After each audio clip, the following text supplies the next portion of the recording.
seated. We shall be commencing the event in just a couple of minutes from now. I need everybody to be seated so that the hall looks in order, so that the dignitaries can arrive on the stage. May I request everyone to kindly be seated, please, except for members of the press and media who have already taken their positions. Thank you.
Ladies and gentlemen, may I request you to kindly be seated, please. Thank you.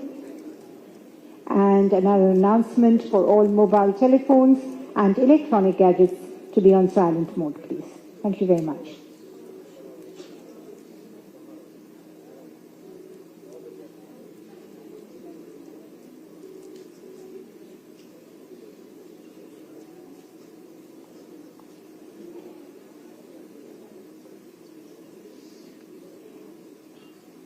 May we have the main exit doors closed, please? Thank you.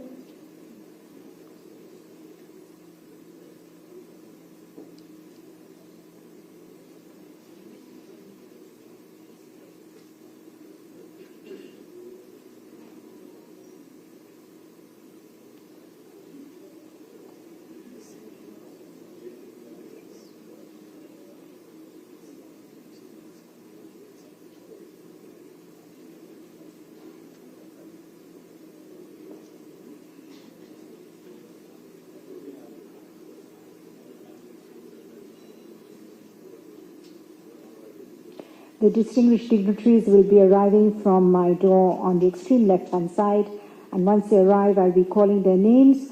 I will request you to kindly join me in giving them a warm round of applause as they come to the stage. Thank you.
Ladies and gentlemen, do join me in giving a huge round of applause as we now welcome the distinguished dignitaries onto the stage. Dr. Tedros Adhanom Ghebreyesus, Director General of World Health Organization. His Excellency Mr. Zahid Malik, Honorable Minister of Health and Family Welfare, Bangladesh. Her Excellency Dasho Linpo Deshen Wangmo, Honorable Minister of Health, Bhutan. His Excellency Dr. Mansukh El Mandaria, Honorable Union Minister of Health and Family Welfare and Minister of Chemicals and Fertilizers, Ministry of Health and Family Welfare, Government of India. Her Excellency Ms. Safia Mohammed Saeed, Honorable Minister of Health, Maldives. His Excellency Mr. Mohan Bahadur Basnet, Honorable Minister of Health and Population, Nepal. His Excellency Dr. Kehelia Rambuvela, Honorable Minister of Health, Sri Lanka. Dr. Poonam Khetrapal Singh, Regional Director, WHO Southeast Asia. Dr. Hans-Henri P. Kluger, Regional Director, Euro. Let's give them a huge round of applause, ladies and gentlemen, as they now get seated on the stage.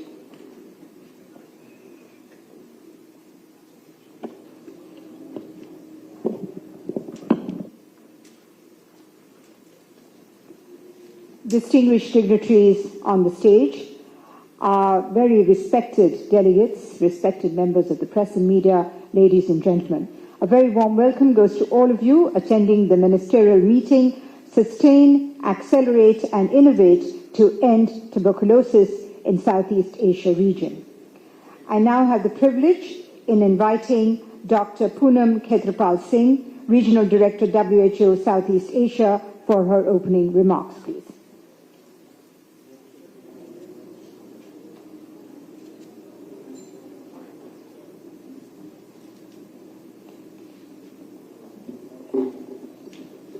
Director General WHO, Dr. Tedros, Honorable Ministers of Health, Regional Director, Euro, Dr. Hans Kluge, distinguished partners, civil society representatives, welcome to this high-level meeting to end TB, which we embark on just 1 month before the second UN high-level meeting on TB, which is a tremendous opportunity.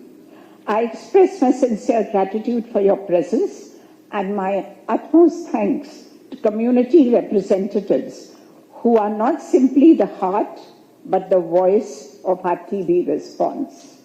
Today, we choose courage, hope, unity, and action.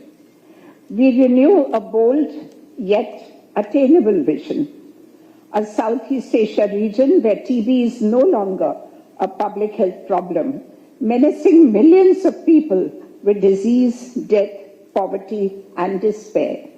And we take not 1 or 2, but several steps forward in a journey that began in 2017 when Excellencies, our Ministers of Health from our region, made ending TB our regional 8th flagship priority, which was renewed in 2021 when high-level leaders unanimously adopted a new regional strategic plan towards ending TB.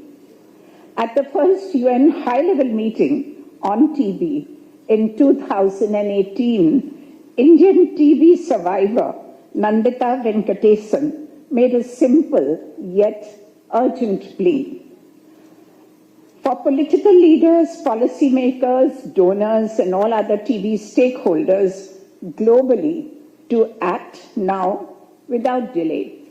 That urgency was embedded in the resulting UN political declaration on the fight against TB, which identified a series of global targets. That is, by 2022, to successfully treat at least 40 million people with TB, including 3.5 million children and 1.5 million people with drug-resistant TB, and at least 30 million people placed on TB preventive treatment.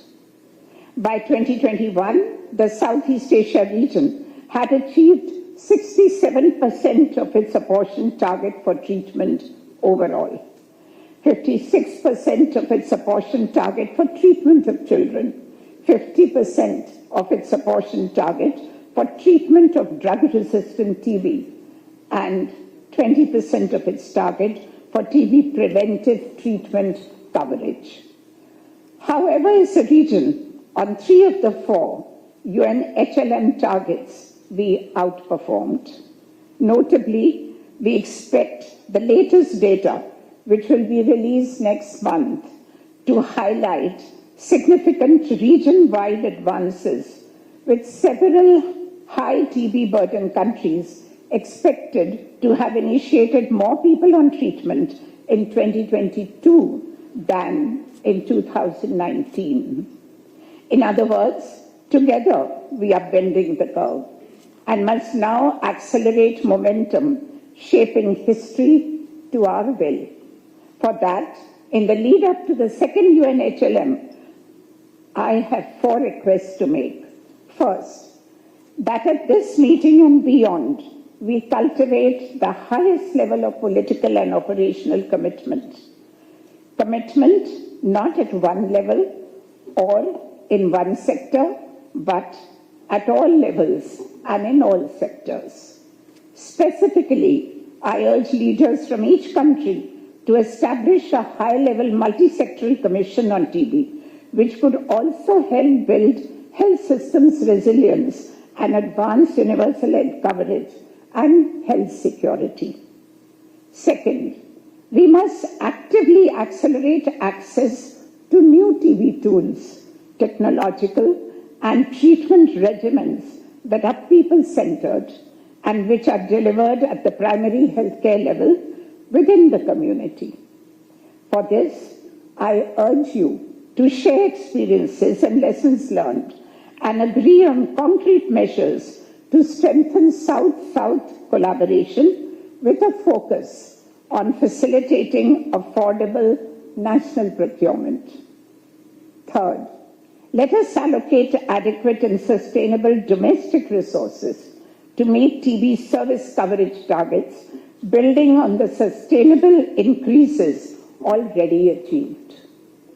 In 2022, TB allocations in the region reached $1.4 billion, of which 60% was from domestic resources. However, for mission success, we need at least $3 billion annually, which we will also help maintain key social protection programs such as for nutritional support. Fourth, we must continue to engage and empower TB-affected communities, not just listening to, but truly hearing them. On this, let us agree. In 2018, at the first UNHLM, action was needed without delay. Today, it is needed more urgent than ever. Together, let us seize the moment. Let us end TB. Thank you.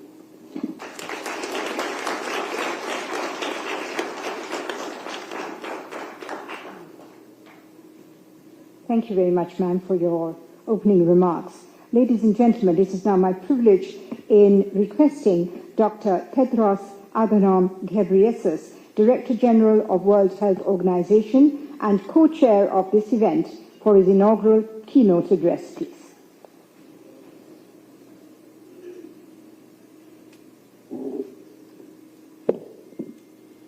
Thank you, Madam Moderator. Sorry.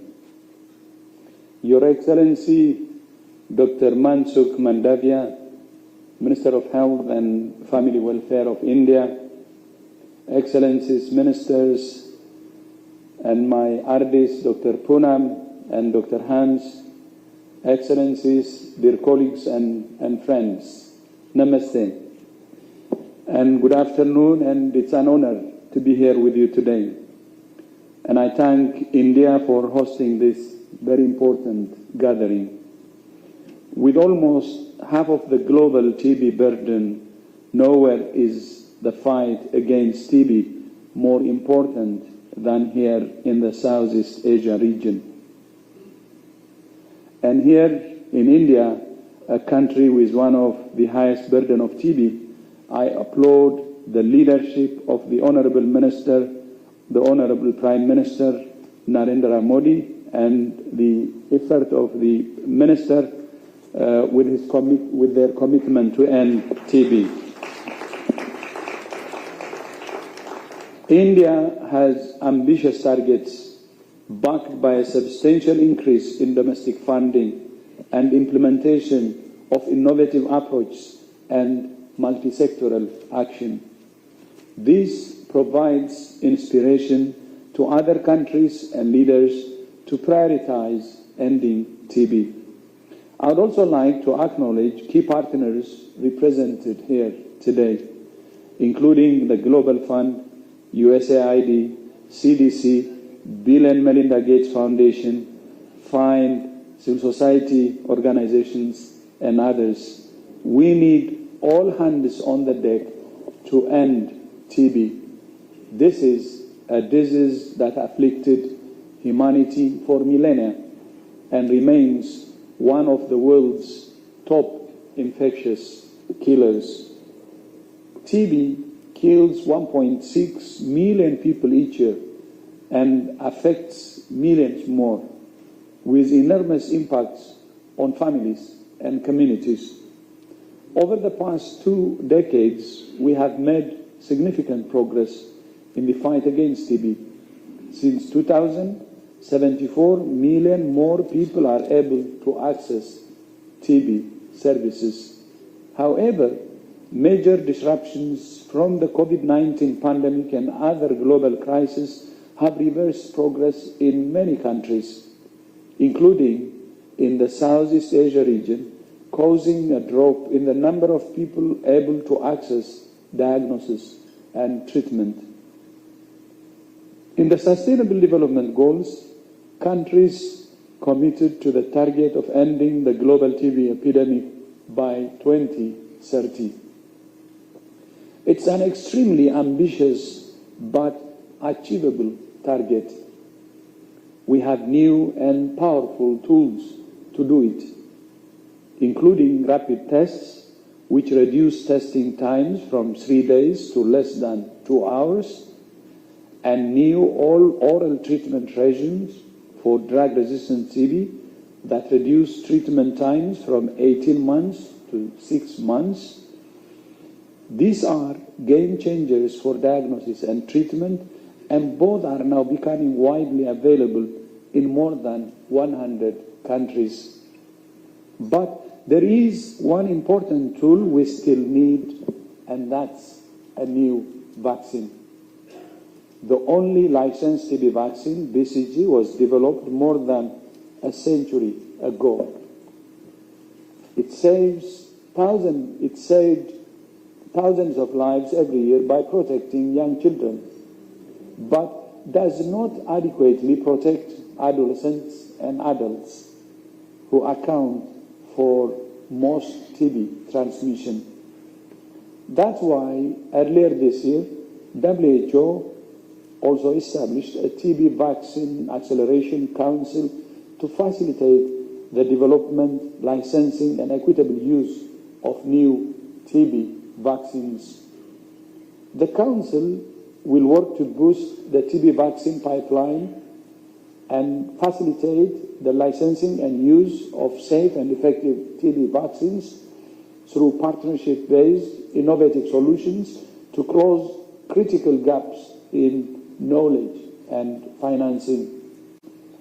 The COVID-19 pandemic demonstrated what's possible, that with political and financial commitment, new and powerful vaccines can be developed quickly and distributed widely.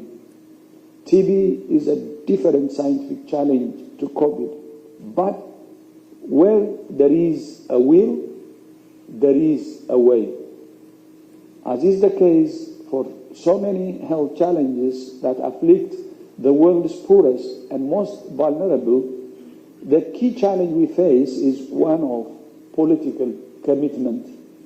That's why the second high-level meeting on TB at the UN General Assembly next month is so important. WHO is calling on world leaders to commit to concrete targets for the next 5 years. First, to reach 90% of people with TB prevention and care. Second, to use the WHO recommended rapid test as the first method of diagnosis. Third, to provide social benefit packages to all people with TB so they don't endure financial hardship. And fourth, to license at least one new TB vaccine. To accomplish these goals, we need to close the funding gaps for TB care and invest in research and innovation. At the same time, we need to address the drivers of TB: poverty, malnutrition, diabetes, HIV, tobacco and alcohol use, poor living and working conditions, stigma and discrimination, and more. I created the Civil Society Task Force on TB to advise us on addressing these issues. I'm pleased to see some members of the task force present here.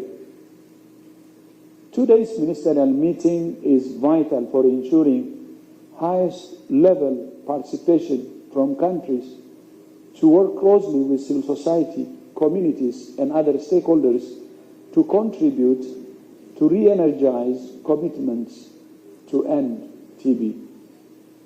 My thanks once again to the Government of India and to all countries of the Southeast Asia region for your continuing commitment to the fight against TB. And finally, I would also like to thank and express my respect and appreciation to my sister, R.D. Poonam Singh Khetrapal. Together, we can turn the tide against this ancient killer. Bahut Bahut Dhanyavad. I thank you.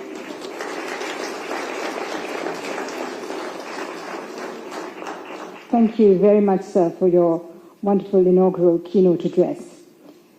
Ladies and gentlemen, it is now my privilege and indeed an honor in requesting His Excellency Dr. Mansukh L. Mandavia, Honorable Union Minister of Health and Family Welfare and Minister of Chemicals and Fertilizers, Government of India, co-chair of this event for the inaugural keynote address, please.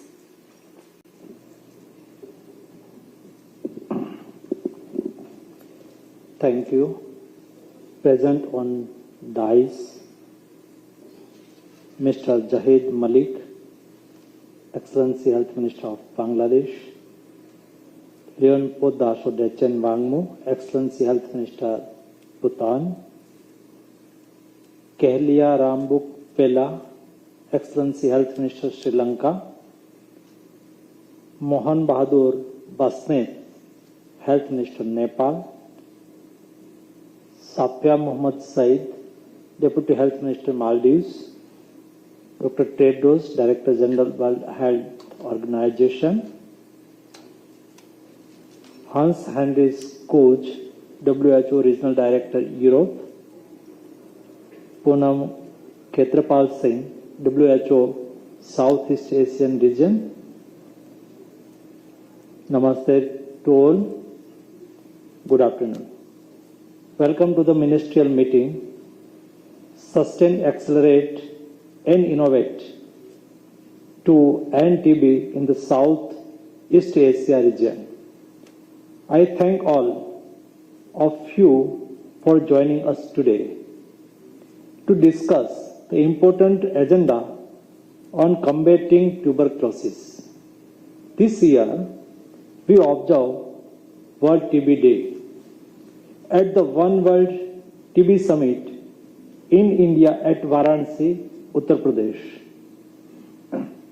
essentially highlighting the ethos of One World, One Health that our Honorable Prime Minister strongly believes in. Excellencies, India has been at the forefront of the response to the global public health challenges posed by tuberculosis.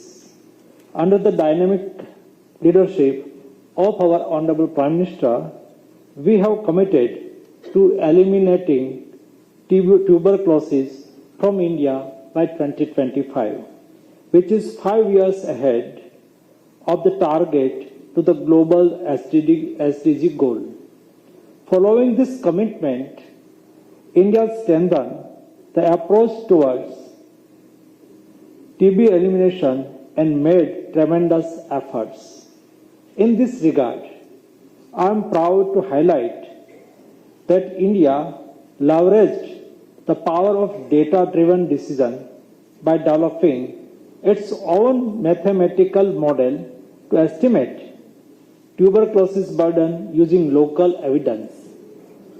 Through its dedicated efforts, India has achieved a 13% reduction in TB incident and 15% decrease in mortality from 2015 to 2022, performing better than global average. Excellencies, to identify all missing cases by reaching the unreached and ensuring universal health coverage under the leadership of our Honorable Prime Ministers. India established over 1.6 lakh health and wellness centers. Yesterday, Dr. Tedros visited to Health and Wellness Center. They provide tuberculosis detection and treatment services to all patients, along with a host of other primary healthcare services. Through enhanced private sector engagement and sustainable models, the notification of tuberculosis has improved by as high as 7 times in the past decade. Excellencies, it is unfortunate that the stigma against tuberculosis is still prevalent in our societies. Therefore, India has been committed to providing enabling and patient-centric support to all individuals suffering from tuberculosis. During the One World TB Summit, the Honorable Prime Minister launched a family-centric care model which takes into the consideration the social aspects of the disease and the positive role that families play in TB recovery. India also implemented a first of its kind community engagement mechanism to combat stigma and mobilize people from all walks of life to support those on TB treatment. Honorable President of India launched the Pradhan Mantri TB Mukt Bharat Abhiyan in September 2022 to provide a supportive environment to all patients in the country. We called upon individuals, elected leaders, political parties, corporate ministries to work with the TB patients in the treatment journey by becoming Nikshay Mitra and provide additional nutritional, diagnostic and vocational support to them. Excellencies, through Jan Bhagidari, means people's engagement approach under Pradhan Mantri TB Mukt Bharat Abhiyan, we are raising an estimated $146 million in a year to address the problem of undernutrition. India established a social support scheme, Nikshay Poshan Yojana, This initiative provides monthly nutritional support to those on TB treatment through direct benefit transfer. I'm happy to highlight that since 2018, over $244 million has been transferred to the bank account of 7.5 million TB patients. The ration trial, which got recently published, validates the importance of nutrition in reducing TB mortality as well as incidence. Although vaccine development is underway, we must fast-track our efforts, drawing lessons from the COVID-19 pandemic. Excellency, collaborative efforts and equitable access to diagnostic, prevention, and treatment options are pivotal to ending TB as demonstrated by the pandemic. India is committed to sharing its learning with the world and learning from other contexts as well. I strongly believe that with our continued effort and determination, we can eliminate TB from the world before 2030. This is an important year for the world, as we will gather again at the UN high-level meeting on TB in September. It will be a chance for us to reckon with the collective progress made towards the ambitious target set to end tuberculosis. Collective and collaborative efforts within Southeast Asian region countries would be a key to ending tuberculosis. Thank you. Thank you very much.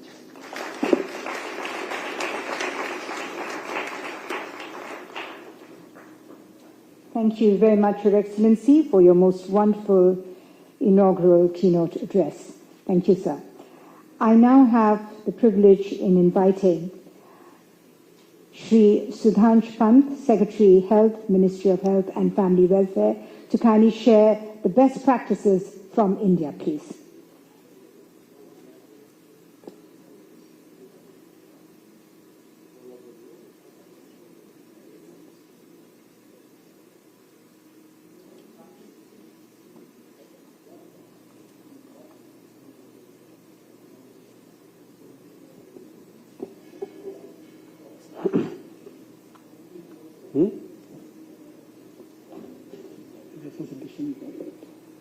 इससे click करना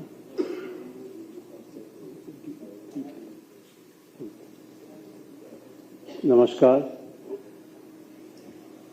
Our Honorable Minister for Health and Family Welfare, Chemical Fertilizers, Government of India, Dr. Mansukh Bhai Mandviya ji, Honorable DG WHO, Dr. Tedros,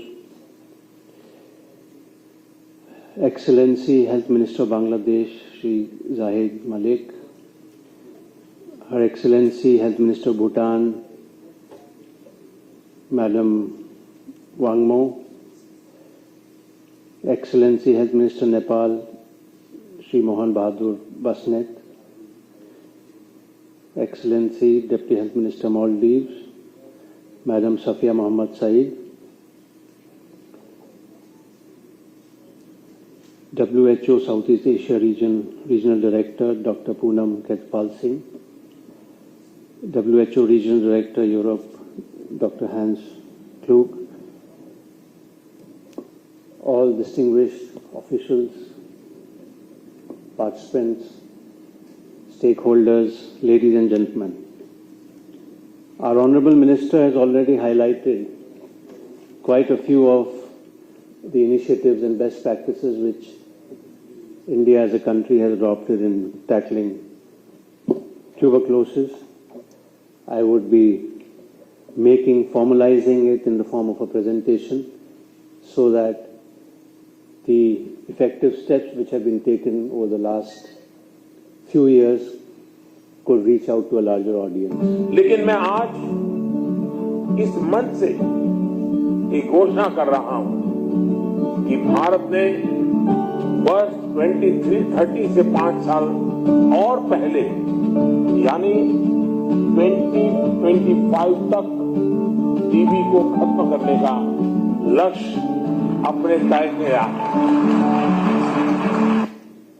So, ladies and gentlemen, this was the announcement made by Honorable Prime Minister in 2018, where he declared that 5 years before the SDG target of eliminating TB by 2030, India would be doing it by end of 2025. And as we all know,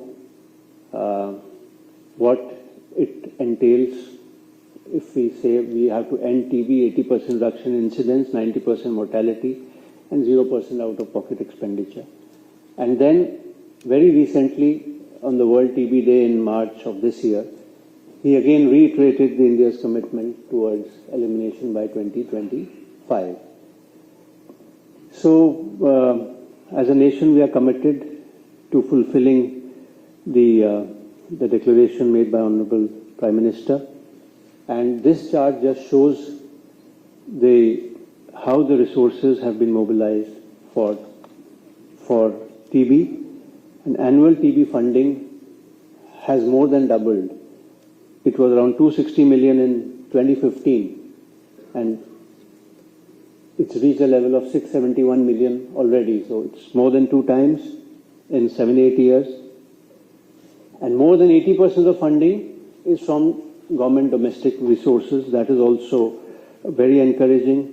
As Regional Director in her inaugural mentioned, that they expect around 60%. We've already reached about 80% of domestic resources. Then leveraging additional resources from our health system. So this is just the budget of the TB program. But we have dovetailed it with several other of our health programs, like health and wellness centers, where last year there was more than 14 million screenings done. Other aspects of our health, various health programs, they are contributing towards doing a lot of screening and testing work for the TB. We've also introduced performance-based innovative financing from various partners. These incentives are for the private sector as well as for our own health personnel who are doing a great job in early detection and then leading towards the treatment of TB. And then there's a continuous process of a health technology assessment, whereby every new technology which comes in is put through a committee, they do the normal testing, and then if it is found reasonable, then it is put to use in the Indian system. This very important portal, end-to-end, it tracks every TB patient right from the point the disease is detected till the outcome. So it is totally online, it's real-time based, it has disease management and prevention, it has a dashboard, it is accessible, easily accessible. It has played a very important and vital role in the fight against TB in the Indian context. And this totally in-house developed portal, we call it NIC Share. Then under the National TB Elimination Program, as you can see over the years, the participation of the private sector has increased tremendously. On the first bar on the left, in 2015, we had hardly 180,000 notifications in the private sector. In 2022, we have 7.36, nearly 4 times more notifications in the private sector in the last 7-8 years. And this was one area in which we were not doing so well earlier. But with a lot of emphasis, the last few years, the notification of the private sector has gone up. Even the total case detection has almost reached a level of 2.5 million in 2022. Because of COVID, we had a dip in 2020 from 2.4 million to about 1.8 million. Had that not happened, perhaps we would have reached our estimated case level of maybe 2.6 to 2.7 million. So the gap has also narrowed down to about 200,000, which was till some years back, it was about 1 million gap between the estimates and the notified TB cases. So that has been some tremendous progress made as far as reducing this gap is concerned. And this, as I was mentioning, the involvement of the private sector from 2017, 383,000 to 733,000, 2015 it was about 180,000. So there's been a lot of involvement of the private sector. And this has happened because of certain steps we have taken. The enforcement of mandatory notification of TB cases, we have made it a penal offence if mandatory notification does not take place. So that acts as a deterrent against hiding of such cases, notifications. This has had an impact in spurring the private sector also. Then interface agencies have been put into action for linking the private and public sectors and closing the gap. And as I said, we're also providing incentives to the private sector, even to our health personnel who help in detection or reporting of cases. This is all these have altogether contributed towards our better management. Then community-led development has been one of the key features over the last few years, which has resulted tremendously in dealing with TB.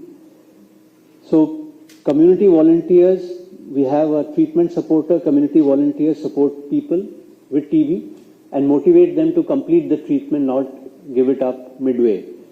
And then we have TB champions. They are the survivors. We call them TB Vijeta. They are the survivors who have been through the disease, and then they help in advocacy. They help in reducing the stigma and in other linkages of various kinds of services. And then we have the Nikshay Mitra. Mitra means friend in English. So Nikshay Mitra can be an individual, it can be an organization. And these Nikshay Mitras are motivated to adopt consenting TB patients. And they are assisted in many ways.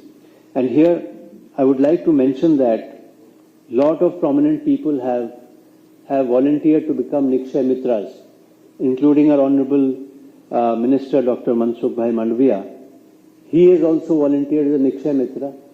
He has adopted all the TB patients in his block, in his native Palitana district, in Palitana block in Bhavnagar district of Gujarat. Likewise, a lot of other senior officials, ministers, politicians, they have led right from the front. They have led by example. And that is the result that we have more than 96,000 Nikshay Mitras. They are all volunteers. They are taking care of the TB patients. They have adopted the TB patients in a way.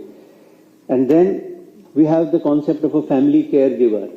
One person in the family of the affected TB patient, and that person takes on the work of counseling, treatment compliance, moral support, psychological support, and all the things which come with the TB patient.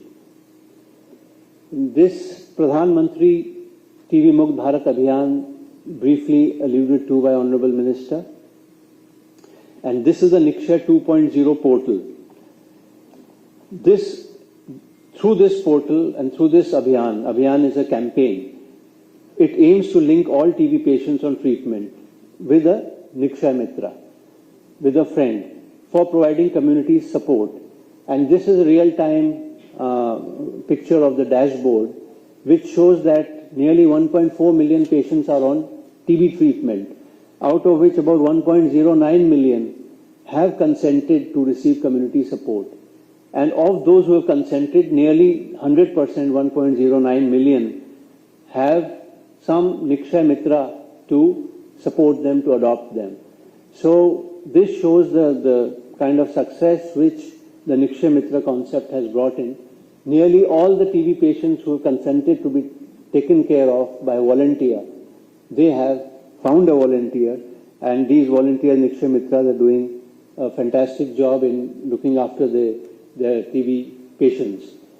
And this is 96,000, as was shown earlier also. There the number of Nikshay Mitras already registered. One of the things which the Nikshay Mitras provide is also a nutritional food basket. This is a kind of a balanced diet. It's been developed by our National Institute of Nutrition in Hyderabad. It has cereals, millets, pulses, oil, groundnuts, milk, fruits, vegetables, vitamin, minerals, everything. And if for the non-vegetarian person, there's also an option of eggs. So this kind of baskets are provided by the Nikshay Mitras to the TB patients, because it has been established in many studies that there's a direct correlation between TB patients getting cured and the kind of nutritional or dietary support they have. And in the community, support for TB patients, who can be Nikshay Mitra? As I said, it could be a society, corporates, elected representative institutions, NGOs, political parties, individuals. The support could be for 6 months to 1 year, 2 years, 3 years. It's up to the Nikshay Mitra whom we motivate. And there can be a nutritional support. They could provide diagnostic support, vocational, or even additional nutritional supplements. The support can be to a state, it can be to a district, it can be to a block, or it can be through a health institution. So when we talk of the TB burden in India, from the graphs, without going into the details, I would just invite your attention to the red line. It is the first graph on the left. It shows the incidence, TB incidence estimation. There has been a downward trend in the country over the last few years. And the graph on the right, if you focus on the red line, it is the proposed India TB report for the current year. It also shows a dramatic reduction in the TB mortality estimation for 22-23. So on both incidence as well as in mortality, there has been substantial reduction in the last few years because of the various efforts which have been made in this regard. On the diagnostic side, in 22 itself, in 1 year, 18 million people have been tested for TB.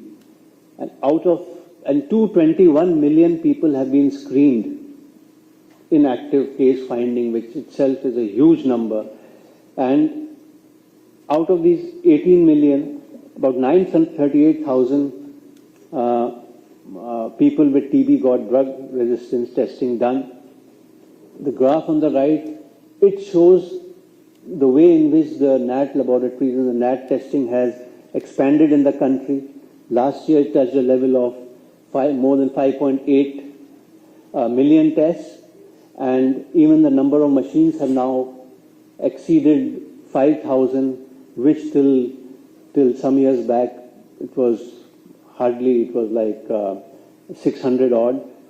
And at present, this is just to give you an idea of the kind of infrastructure which is there for dealing with TB, about more than 23,000 microscopies, 5,000 plus NAT machines, about 80 culture and drug sensitivity testing laboratories, about 108 mobile units, they're already there. And every year, we are adding new numbers because the government is totally committed to its aim of elimination of TB. Now, this graph also shows that how over the years the success rate for both drug-sensitive TB on the top line, which is touched 85% from 69% some years back. Likewise, for multi-drug resistant TB, the success rate has touched 68%, up from 49% 5 years back. And even in the extreme drug resistant TB, there has been almost almost a double increase from 34 to 62% between 2017 and 2020. So in all kinds of TB, whether it's sensitive or resistant, there has been tremendous success rate in the treatment of TB. And this has been one of the success stories also for the country. So briefly, the way forward is expansion of prevention interventions, because now we believe that we need to focus a lot on prevention rather than just the the cure or the treatment. Galvanizing community support has proved to be very useful. We propose to strengthen it further and introduce some new concepts by involving our elected local bodies, both in the urban and the rural areas. Then the decentralized TB services through the health and wellness centers. We have 160,000 of these centers already, and we propose to use this great asset which we have in the medical sector to also get more involved in TB services. Use of technology, including artificial intelligence. Start has already been made on this count, and now we are going to develop it further. It will help us in our campaign against the TB. Adopt newer evidence-based drugs and diagnostics. We are already trying and introduce some new kinds of drugs, diagnostic tools. This we also hope will further strengthen our country's fight. And lastly, to drive innovation in program operations. This is a constant thing. We try and do some innovative things, some operations, also try and exchange ideas with everyone. So this, ladies and gentlemen, in a nutshell, was the highlights of our best practices which we are trying in India. We stand fully committed to the declaration made by Honorable Prime Minister to end TB by 2025. Thank you, Jai Hind.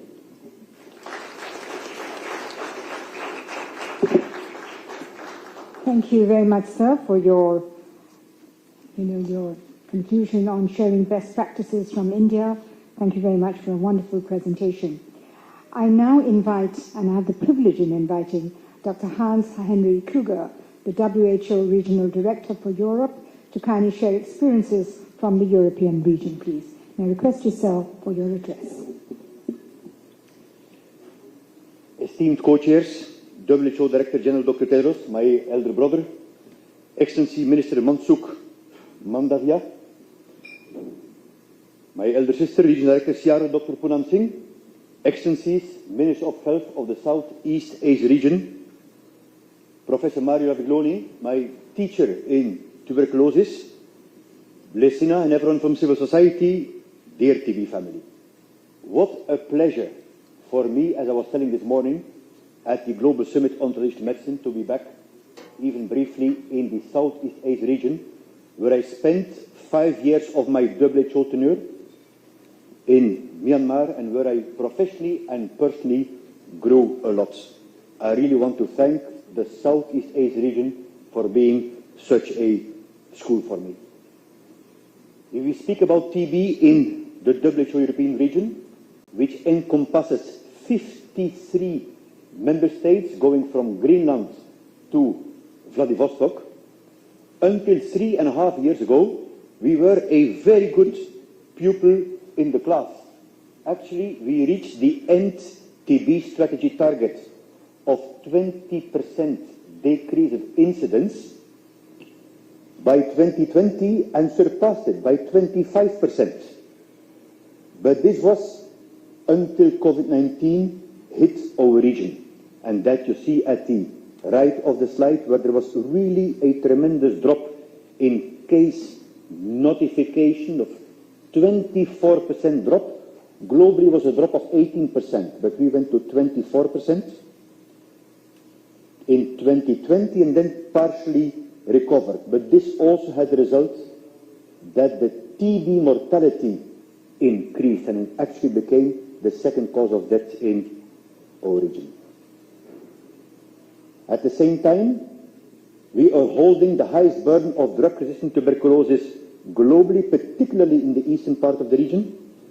We are home to 24% of the global burden of NDR-TB and 47% of the global burden of pre-XDR-TB, with, until recently, I have to stress, until recently, a low treatment success rate of about 56%, which is below the target of 75%. Having said that, we try to be optimists and always look that the glass is half full and not half empty. And we are very committed to the uptake and dissemination of innovations, like the host country India and the other countries in the region. I myself used to be for 25 years a TB doctor, and I remember that when treating MDR TB patients, it took 24 months with almost 15,000 pills, with 8 months of painful injections. I can tell you, to put every day the injection into the butt of a child, which is painful, is very, very traumatic. As our WHO Director General, Dr. Tedros, was mentioning, this is a revolution, that we now have a treatment regimen of 6 months, as long as drug-sensitive TB treatment, without any injections. And we have a cohort of about now 6,000 patients that we're evaluating, and preliminary 85% successful outcome. So we really have to take advantage of these new treatment regimens. At the bottom of the slide at the left you see application, for example, in Tajikistan of artificial intelligence for TB screening. In the middle you see the rapid molecular diagnostic tests, which drastically reduce delay in starting TB treatment. And at the right you see our guidelines on what we call VST, which is video supported treatment, which became a global standard. Now going forward, we had a meeting, as you see at the left, with always WHO headquarters, with our director Teresa Kasaiva, and with the colleagues from Uzbekistan and Poland, who are the co-chairs, the co-facilitators of the UN high-level meeting, on the new tuberculosis action plan that we finished 2023-2030. And let me mention 3 points there. The first one is to tackle affordability of TB diagnosis and treatment, because even in the richest countries, it are the poor people who are affected. So we put a lot of attention, like you are doing, on equity and human rights approach. The second one is that we still need to go faster on scaling up digital tools and other innovations. And third one was mentioned by Excellency Secretary General of the Minister, Secretary of Minister of Health of India, is on the prevention, both preventive treatment and vaccination. Together with my sister, Dr. Poonam Singh, we were at the World Health Assembly session at the Polish Embassy on the UN high-level meeting, and that's why I came here to reach out to further inter-regional collaboration. If we have inter-regional collaboration, we always do it under the guide of WHO headquarters. You see on the picture here the director under the guidance of Dr. Tedros, and we believe that we have a lot to learn from the region. And again, congratulations particularly to the host country, India, Prime Minister, you Minister, for this bold commitment to eliminate TB in the coming years. I was mentioning my time in Southeast Asia when I spent 5 years in Myanmar, and I was tackling with the colleagues tuberculosis, but also the humanitarian crisis of Cyclone Nargis when I was there. And I give this picture because DG, my brother Dr. Tedros mentioned already, it's not a medical disease, it's a societal disease and disease of people who are often at the margins. And here you see the first mobile health team. It was a boat. The TB family is often the most proactive. We put out few days after the cyclone hit to trace the TB patients. The wonderful ladies in the red robes you see, they lost their children. Actually, the bench of the river was full of houses but washed away by the cyclone. And they told Dr. Hans, you are not going to go alone, we're going to go with you. The resilience of the healthcare workers in Myanmar and Southeast Asia is a very big lesson for us in the West. And you see me at the left over there. I have to say very big thank you and admiration to Dr. Poonam Singh, who was my Deputy Regional Director, who came to help out at that time immediately. And we were tracing to leave no one behind. I remember that the National TV Program Manager, Dr. Uwin Mong, was with me. We called him Seya. Seya in Myanmar means master. And we had to sleep in that boat. And I remember at night time, it was very anxious times, I was hearing noise in the water. You know, there are a lot of very dangerous crocodiles who could eat that boat in one hop. I say, Seya, I think Mama Crocodile is approaching. Because as a young doctor, I was very afraid. He told Nili. Nili meant Burmese for younger brother. He called me Nili. Nili, he told, don't be afraid. For sure, the cyclone also washed away all Mama Crocodile. And after that, I could sleep quiet. Why I tell this story is that when you're very stressed and you have tough times, friendship and a bit of humor is very, very important. So, in that context, I want to thank all of you, DG, Dr. Poonam, Minister of Health of India, for inviting us here. I'm reaching out for inter-regional collaboration under the motto of India's G20 presidency.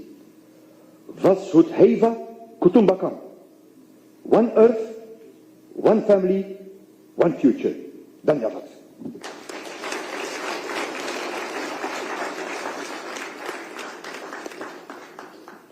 Thank you so much indeed for a most wonderful address, sir. Thank you.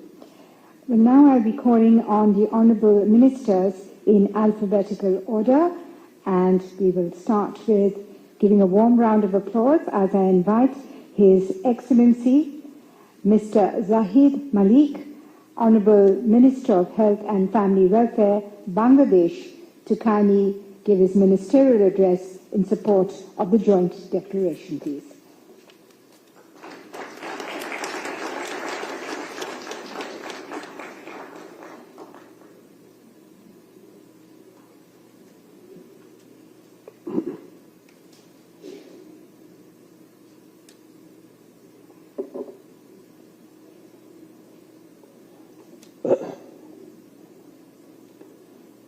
Excellencies,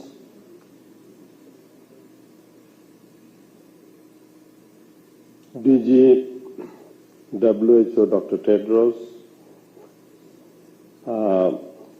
Minister of Health of India, Mansukh Mandaria,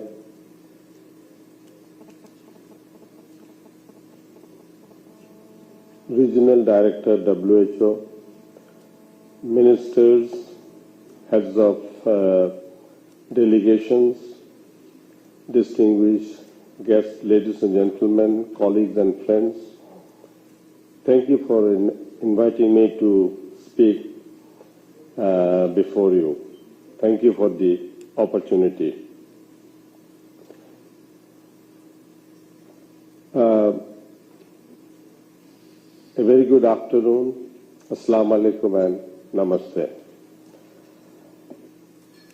I really appreciate Minister of Health, India and WHO for organizing this timely initiative, which has created an opportunity to review Southeast Asia regional progress on TB in relation with 2015 NTB targets.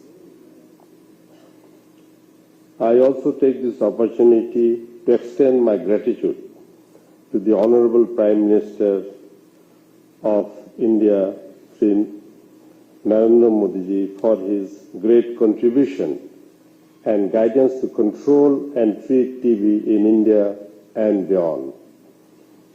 I also thank the Honorable Minister of Health Minister of India for his support to us and to this meeting. It has been an eye-opener for us to learn the Indian efforts to control and treat TB.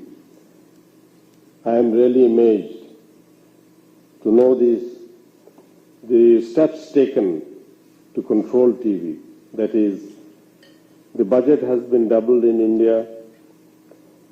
NICSH, this NICSH system is working very well, and also the private sector involvement, community volunteers, Also, the health minister has said that he also adopted some few TB patients in supporting them. So these are wonderful experiences, knowledge, which will help all of us in controlling TB in our respective countries. Ladies and gentlemen, tuberculosis is a major public problem in Bangladesh, among the 30 high TB burdened countries in the world, with a population of over 169 million. 8 countries accounted for 2/3 of the new TB cases, and Bangladesh is one of them. Bangladesh, like other low and middle income countries, is facing a double burden of disease.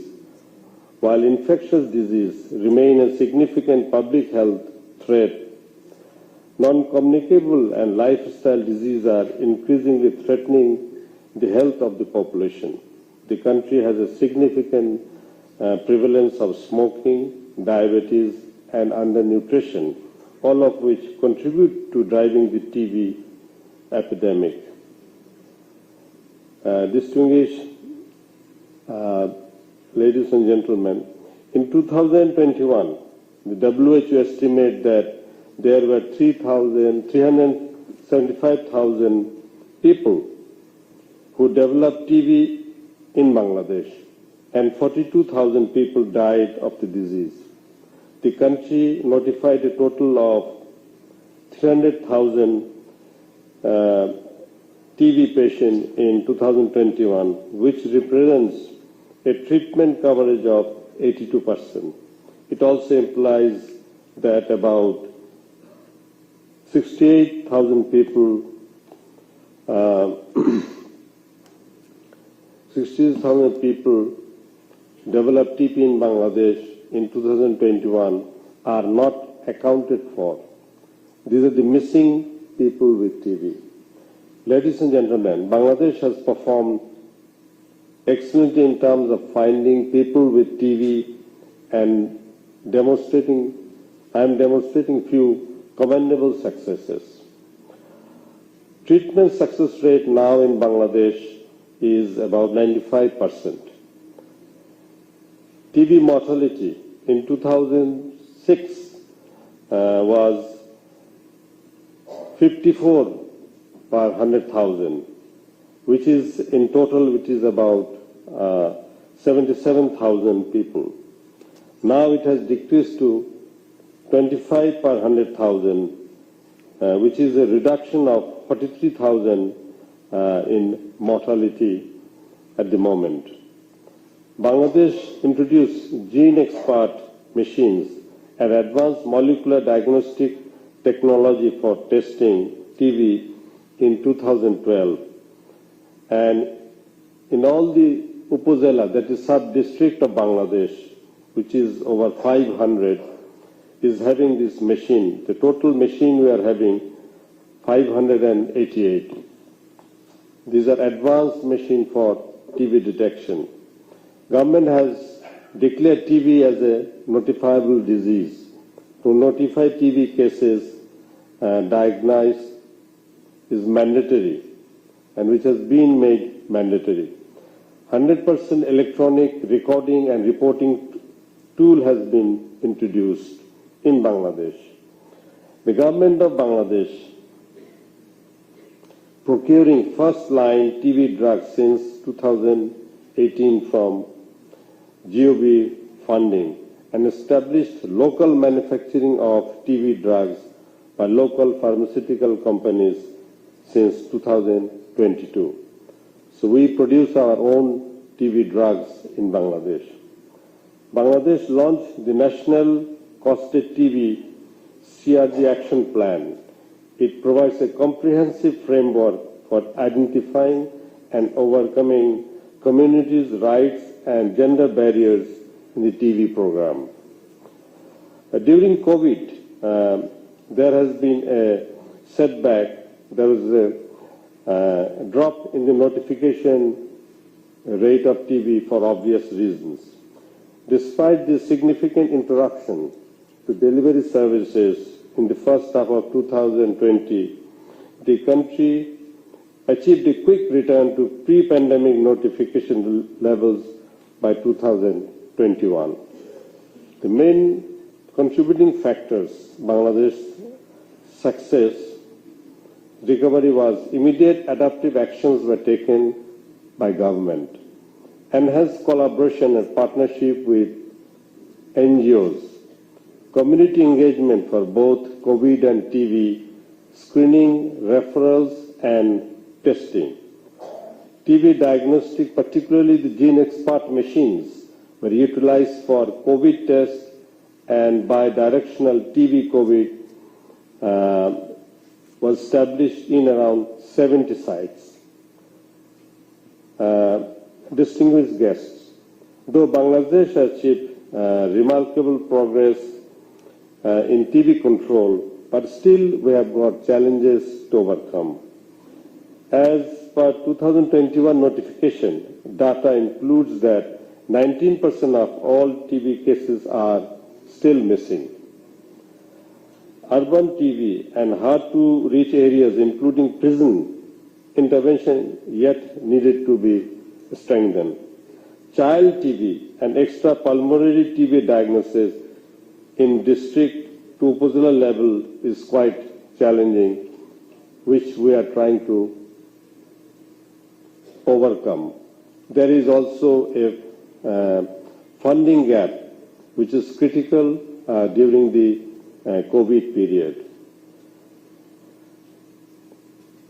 Bangladesh tries to overcome this situation through clear policies, strategies, plans and guidelines for an effective TB response in place, and also sharing the experiences from other countries, including India. And we have the political commitment also from our Prime Minister office to take up new strategies to remove the stigma in the society and extend necessary treatment to all patients, especially given more attention to the diagnosis and to the missing cases. Intensified efforts and increased funding remain urgently needed to combat the negative impacts of the COVID pandemic of TB in 2000 and beyond. Investment needs to be prioritized for health system, strengthening surveillance capacity. Transition and sustainability plan for integrated TB program by Government of Bangladesh. Gradual transition is required from donor funding is still need to prioritize for TB in Bangladesh. I take this opportunity to say that regional cooperation with neighboring countries can foster knowledge sharing, harmonize strategies and pool resources for a more effective region-wide TB response. And I want to thank our development partners, donors, particularly the WHO, Global Fund, USAID, and many others for supporting to undertake a robust TB control program in Bangladesh. Dear friends, Bangladesh will continue its commitment and engagement with global community and will undertake all necessary measures in updating country strategy in line with global strategy and policy directions in upcoming years. I and my team extend our gratitude to WHO and Government of India for their excellent arrangement and hospitality. Thank you. Assalamu alaikum. Namaste. Thank you very much indeed, Your Excellency from Bangladesh, for your most wonderful address on the support of the joint declaration. Ladies and gentlemen, do join me in giving a very warm round of applause as we have on stage with us His Excellency Dr. Kehelia Rambuvela, Honorable Minister of Health, Sri Lanka. Let's give him a round of applause. I now have the privilege in inviting Her Excellency Dasho Lampo Deshen Wangmo, Honorable Minister of Health, Bhutan, to kindly give her ministerial address in support of the joint declaration, please.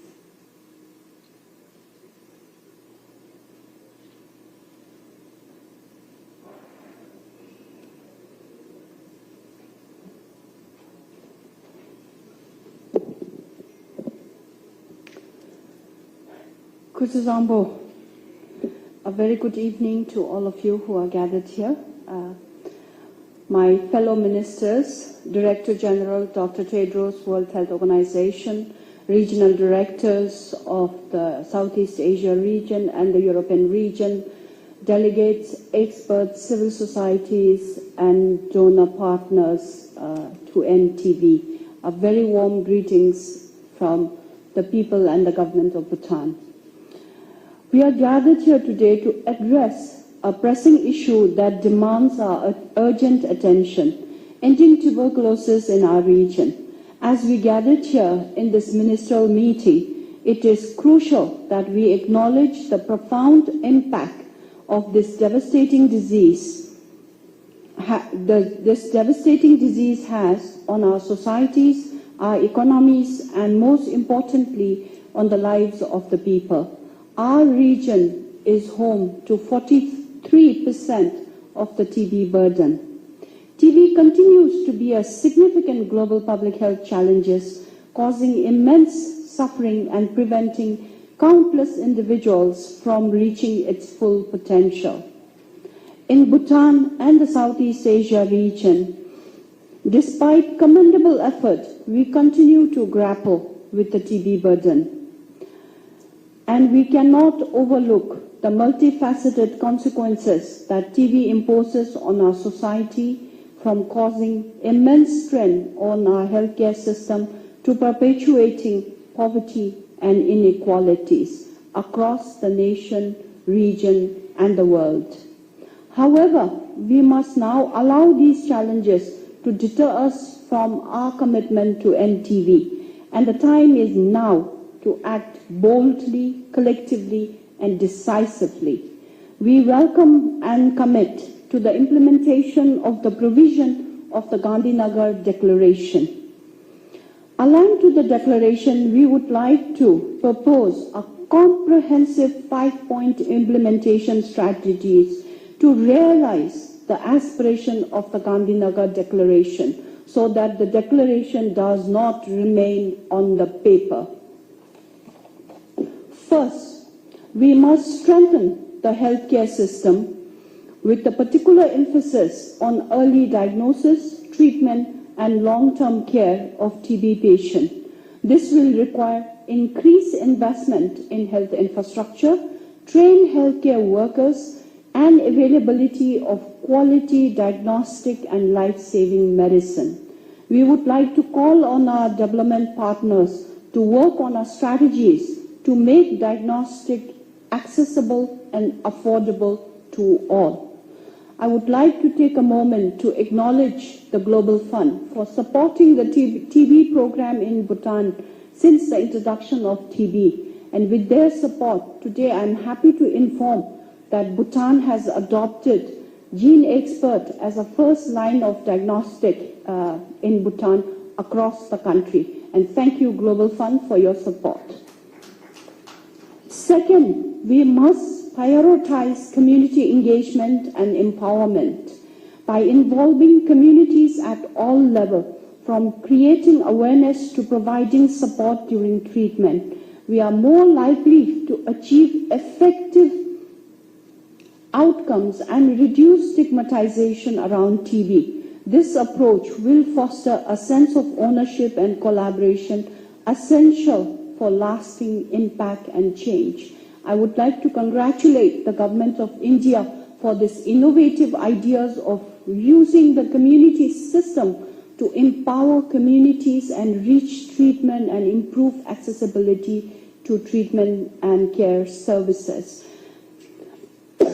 And I hope that these programs can be replicated and scaled up to other parts of our region as well.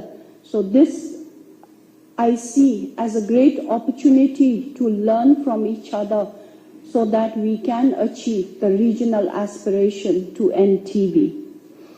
Third, we need to intensify the effort in reaching out the vulnerable population, such as those living in remote areas, migrants, and prisoners. These communities often face limited access to health services, coupled with the precarious living conditions, making them particularly vulnerable to TB. We must ensure equitable access for prevention, testing, and treatment for all, and leaving no one behind. Furthermore, we must promote innovation and research, as Dr. Tedros highlighted earlier in his speech, encouraging advancement in technology such as point-of-care diagnostic and digital health solution, as presented earlier by the Secretary of Ministry of Health, Government of India, which will enable us to detect and treat TB more efficiently and holistically. Last, on my fifth point, we must forge a stronger regional partnership, working closely with our neighboring countries. As we all know, TB is a public notifiable disease, and we all, as a region, has the responsibility to build an excellent, robust surveillance system if we are serious about ending TB. International organizations, civil societies, and private sectors also has a huge role to play in this journey towards ending tuberculosis. By sharing best practices, resources, and knowledge, we can amplify our impact and accelerate progress in TB control and prevention. Honorable Ministers, ending TB demands our collective determination, unwavering commitment, and decisive action. Let us join forces today to build a future where there is no individual suffering from the curable disease, and where every child, every woman, and every man can thrive and unburdened by tuberculosis. Together we can make these lasting differences, not only in the lives of our citizens, but also in the trajectory of our nation. Let us leave this ministerial meeting with a united resolute to implement the Gandhinagar Declaration. I thank you for your attention. Tashidala.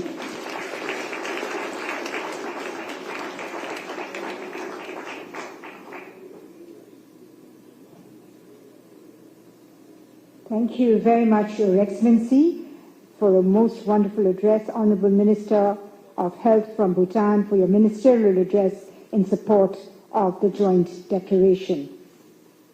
Ladies and gentlemen, we now have a recorded video message for you by His Excellency Budi Gunadi Sadikin, Honorable Minister of Health from Indonesia. The video will now be played. Excellencies, distinguished guests, and members of the WHO Southeast Asia region, ladies and gentlemen, tuberculosis continues to be a global health threat, affecting millions of lives and causing immense suffering in our region and beyond. We recognize that tuberculosis is not merely a health issue. It is a concern that impacts societies, economies, and the overall well-being of our people. As a nation, we are determined to confront this challenge head-on by implementing evidence-based strategies, innovative financing, and a whole-of-society approach. Recalling the political declaration that was made at the United Nations high-level meeting in 2018, reaffirming our commitment to ending tuberculosis, Indonesia reiterates its unwavering commitment to ending tuberculosis within our borders, contributing to the regional and global effort. Over the years, Indonesia has made significant strides in tuberculosis control, and we are proud of the progress achieved. In 2022, we reached 75% of tuberculosis case detection rate, marking the greatest achievement in our country history so far. However, we acknowledge that there is much more to be done. Our commitment towards ending tuberculosis is rooted in a strong determination to leave no one behind, to provide quality care to every person affected by tuberculosis, and to build a resilient health system capable of responding effectively to future health crises. As part of our commitment, I'm delighted to support the WHO flagship initiative to find and cure 90% of people living with tuberculosis by 2027. Indonesia's participation in tuberculosis vaccine clinical trial will hopefully strengthen South and South collaboration. We are committed to sharing our experiences, best practices, and lessons learned with our fellow countries in the Southeast Asia region. We are ready to collaborate on research, innovation, and knowledge exchange to strengthen our collective response to tuberculosis and other health challenges. Furthermore, Indonesia supports the United Nations High-Level Meeting on Tuberculosis in 2023. This meeting will present a unique opportunity to mobilize political commitment, strengthen global partnerships, and secure the resources needed to accelerate progress towards ending tuberculosis by 2030. Today, I call upon all member states in the Southeast Asia region to join hands with us in this united front against tuberculosis. Together, we can build a healthier, more prosperous future for our people, free from the burden of tuberculosis. Let us seize this moment to reaffirm our commitment, strengthen our partnerships, and work towards ending tuberculosis and achieving universal health coverage for all. Thank you.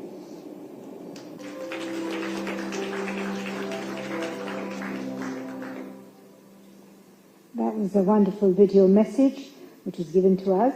And now we move to the next ministerial address.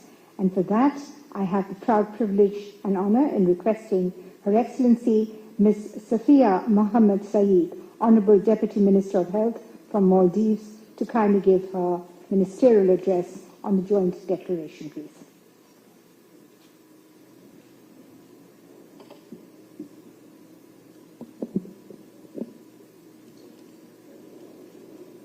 Director General Dr. Tedros, Honourable Minister of Family and Welfare Dr. Mansuk, Honourable Ministers, Regional Director for Southeast Asia Dr. Poonam, Regional Director for the Euro Dr. Hans, TB experts, members of the civil society, distinguished guests, ladies and gentlemen, Assalamu alaikum, and a very good evening to you all. It is a great honour and a privilege to be representing Maldives in this very august occasion in this month of August. Pardon the pun.